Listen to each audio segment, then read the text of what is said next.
Right, according to the Sun newspaper, Gordon Brown, like he needs it, is facing fresh embarrassment after a note explaining exactly how he should apply his makeup was left by an aide in a taxi. The details, including information on how to apply layers of slap from concealer to foundation to fake tan, was amongst many documents in a rucksack left in the back of a black cab on Friday.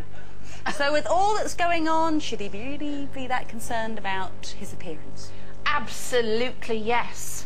I mean, he looks terrible, doesn't he? He looks like he died 6 weeks ago. I mean, he looks really bad.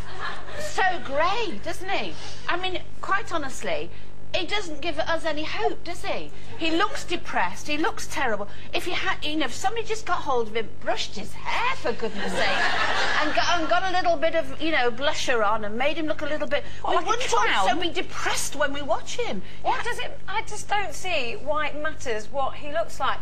I don't care what politicians look like. I really don't care. All I want them to do is a good job. All I want them to do is serve us and do a good job, run the country. Well, I don't know. Care less what he looks like. I want him to be at the top of his game. I want whoever it is, regardless of party or anything. It doesn't matter. He needs to be at the top of his game. I think, you know, they should be fit. They should be, you know, able to endure all the stamina and the stress. I mean, look at Barack Obama. He's shooting hoops in the White House in between saving the world. I don't see Gordon Brown running around a court. Well, but what difference does that make? You should listen to what they say, not what they look like. No, but don't be horrible.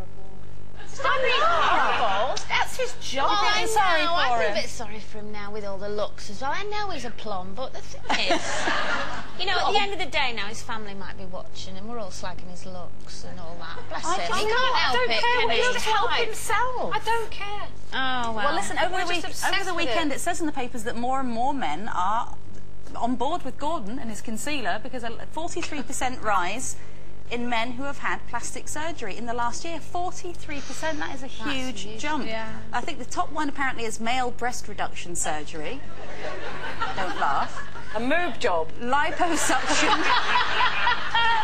Nose jobs and then eye bag removal. They're the sort of the four most popular I think ones. they're missing the point, aren't they? What we want. Oh, yeah.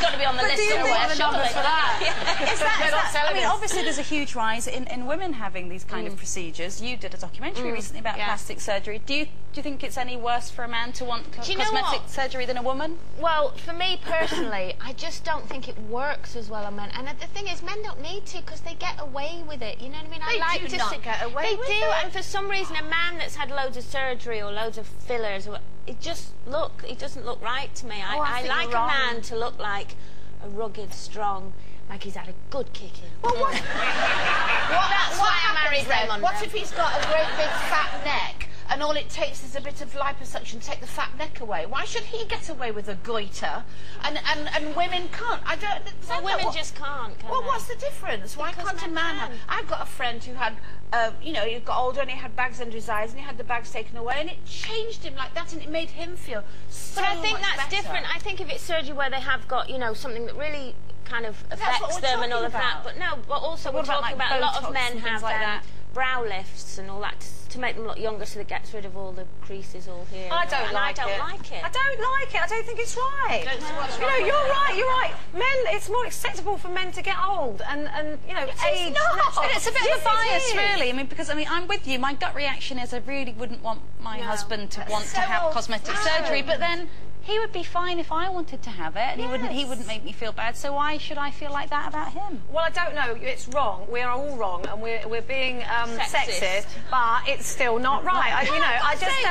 We're being sexist in a way, but then I would love if there's all men here sitting here saying we don't need it. I'd love a man to turn around and go, you don't need it. I've just never met one. Exactly. You don't need it. Yeah, I'd love someone to say to me, you don't need it. I did that documentary. I needed 20 grams worth, apparently. According to them. Make money out of it. Well, listen, talking of good-looking men, Carol met her fair share, didn't you?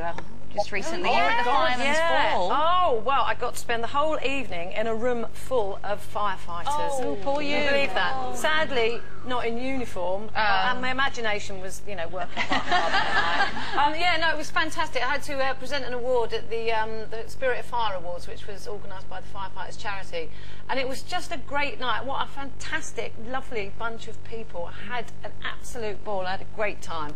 And you met one very special man, I did. didn't you? One of my favourite people in show business, Bruce Forsyth was there. Yeah. Brucey. Look, there's me and Brucey. That's lovely. And I reminded him, actually, of the time, I don't know if I've told you this story, but I was at a party once and my mum was ill and I was telling him how much my mum loved him. And he said, oh, how is she? Is she all right? I said, no, she's ill. She's got cancer. And he went, well, give me a phone number and I'll ring. And I thought, oh, yeah, showbiz. He won't. Next day, he rang her. Oh, how fantastic. I know. And she had a conversation with Bruce Forsyth on the phone. She couldn't believe it. You know, she just forgot about everything else for the time being. And I reminded him of that story and I said, I tell everybody that. And he said, do you know what? He said, I'd forgotten about that. He said, I'm going to tell everybody that now.